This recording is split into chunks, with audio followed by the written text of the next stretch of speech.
दोस्तों नमस्कार। निजीकरण के खिलाफ लाखों सरकारी कर्मचारी आज रोड पे बैठे हैं। अलग अलग तरीके से बैंक वाले हो, इंश्योरेंस सेक्टर वाले हो, LIC वाले हो, रेलवे वाले हो, इस्पात निगम वाले हो, ऑयल एंड नेचुरल गैस वाले हो, सारे कर्मचारी लाखों के तादाद में रोड पे बैठे हैं। लेकिन महत्वपूर्ण बात यह है कि जिस शख्स को आपने चौकीदार बना के बिठाया था और आपने चौकीदारी उसके हवाले करी थी, वही चौकीदार ऐसा चौकीदार निकला जो चौकीदारी करने के बजाय कहता है कि मैं इसकी चौकीदारी नहीं कर सकता, इसको बेच देता हूं क्योंकि आपने उसको पावर दिया है। लेकिन इसमें सबसे महत्वपूर्ण बात यह है कि जैसे हम रेलवे की बात करें, रेलवे का डिसइन्वेस्टमेंट यानी कि निजीकरण करने के बाद 90,000 करोड़ सरकार कमाना चाहती है। बैंक की बात करें तो करीब 2.25 लाख करोड़ 2 लाख करोड़ बैंक के निजीकरण से कमाना चाहती है। ऐसे ऐसे किसी से 10,000 करोड़, किसी से 20,000 करोड़, यानी कि मौजूदा सरकार की 5-6 साल में जो टारगेट है कि 6 लाख करोड़ में इन सबको निजीकरण करके कमाऊंगा।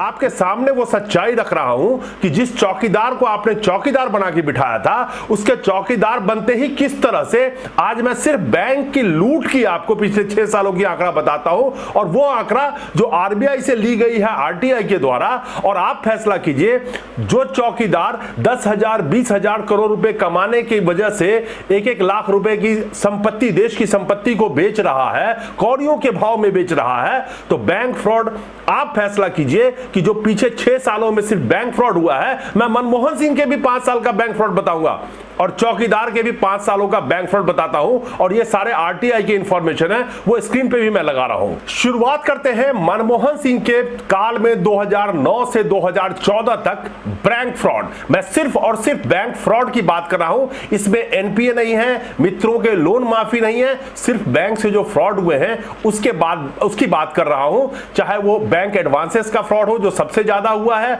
ऑनलाइन फ्रॉड हो, डेबिट क्रेडिट कार्ड का फ्रॉड हो। 2009 से 2014 तक में मनमोहन सरकार के काल में RTI से मिले जवाब के अनुसार ही करीब 22,441 करोड़ रुपए के फ्रॉड हुए 5 सालों में। अब आते हैं मोदी काल में, जो 2014 और 15 से आप देखेंगे कि कितने गुना की बढ़ोतरी हुई है। और सिर्फ अगर बैंक फ्रॉड रुक जाता तो देश की एक भी संपत्ति बेचने की नौबत नहीं आती। और ये जो बेची जा रही है सिर्फ और सिर्फ अपनी नाकामी को छुपाने के लिए, चौकीदारी को छुपाने के लिए, जो चौकीदार नाकामयाब निकला, आप उसका आंकड़ा देखिए। 2014-15 मोदी काल का शुरुआत हो चुका है।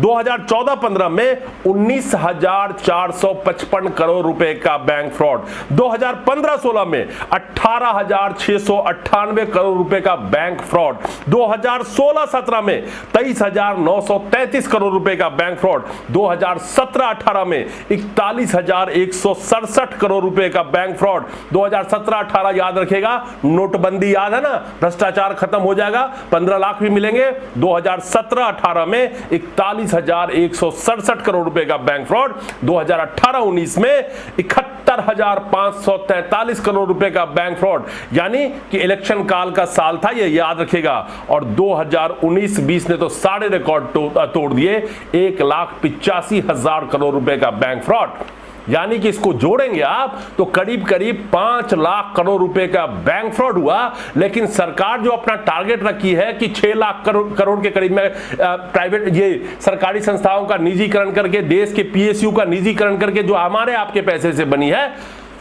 6 लाख करोड़ कमाने का टारगेट था। 4.5 लाख करोड़ के करीब सरकार उसको बेच के कमाई है। लेकिन 5 लाख करोड़ रुपए का बैंक फ्रॉड, तो जो आज PSU के एम्प्लॉय रोड पे बैठे हैं, बहुत सारे अलग अलग PSU के एम्प्लॉय जो लाखों के तादाद में बैठे हैं, अगर ये फ्रॉड रुक जाता तो आज देश की संपत्ति बेचनी नहीं पड़ती। और जो बैंक के 10 लाख कर्मचारी आज हड़ताल पे बैठे थे 15-16 तारीख को, बैंक कहती है कि 2.25 लाख करोड़ उस बैंक को निजीकरण करके सरकार कमाएगी। लेकिन सिर्फ 19-20 में 1,85,000 करोड़ रुपए का बैंक फ्रॉड हुआ।